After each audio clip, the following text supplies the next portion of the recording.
Hi YouTube, just another quick video for the war game stuff. I've got a bolt action game coming up in a couple of weeks' time, and it's going to be based in northern France. And I thought I'd quickly dig out some figures for the French resistance, and I realised I hadn't quite got enough. So into the metal pile, and I pulled out these figures. So these should be good enough, I think, for representing some French resistance. So I'll paint these up pretty quickly, and they'll be ready for the bolt action game. So I've got one primed here.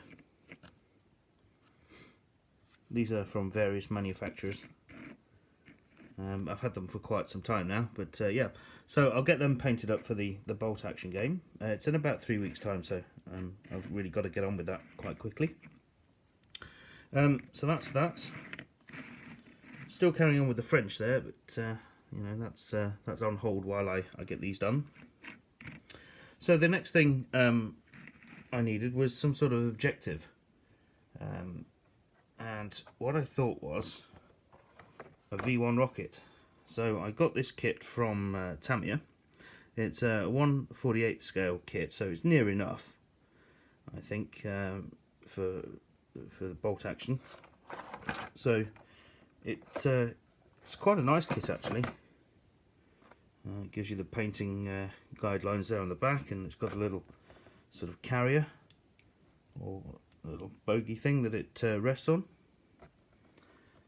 So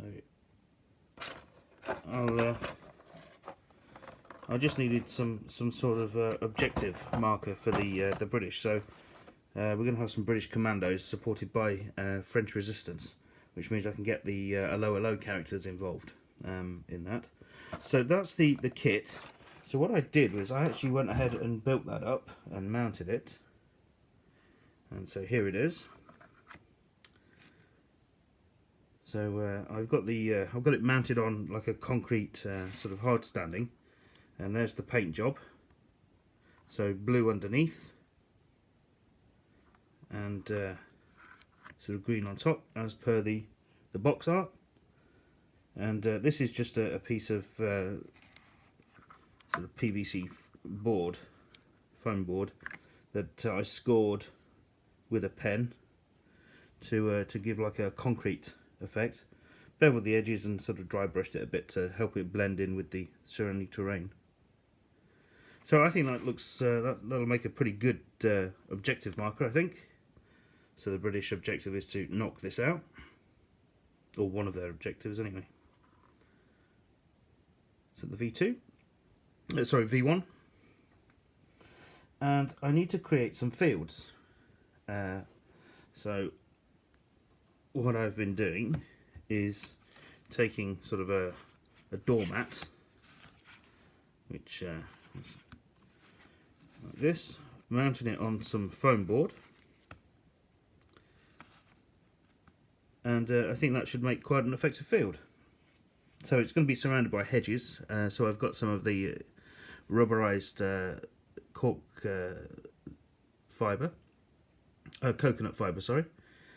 So I'll cut that up into strips, dip it in sort of watered down PVA, and then sort of coat it in flock, and that should make quite an effective hedging, I think. So this needs cutting down a little bit so that there's a gap around each side to put the hedge, and I'll bevel the edge as well, again to help it blend in. So I was going to do two sizes of field. So this is the smaller of the two, so that's half an A4 sheet of the board. So there's an A4 sheet there. So I think that for a big field, surrounded by hedges of course, and then some smaller fields as well. So I'll maybe do, you know, 2 or 3 of each of these field types. So that will be glued down, as I said, with a sort of a gap around it. So you imagine it more or less like that, with an edge, which will be filled with the hedging material. So that was just a quick update for that. These fields, if I construct them well enough, I think I can use for black powder as well, just like a ploughed field effect. Anyway, that's my quick update there. Just wanted to show you that V1, and as I say, I'll be sort of pausing the black powder stuff while I very quickly paint these up for the game in a few weeks' time. I'll try and do some videos of the game in progress. I might forget, so I'll make sure I take a video of the setup before the game. But you know how these things happen, best intentions and all. I might forget during the game, so I'll try and take some pictures and get it videoed. But I reckon that's about 2 or 3 weeks away, so I've really got to hurry up with these and get these fields made. I've also got some trees to make as well, so oh, and some roads as well. So quite busy, a few weeks ahead of me for bolt action stuff. Anyway, that's all from me for now. Bye.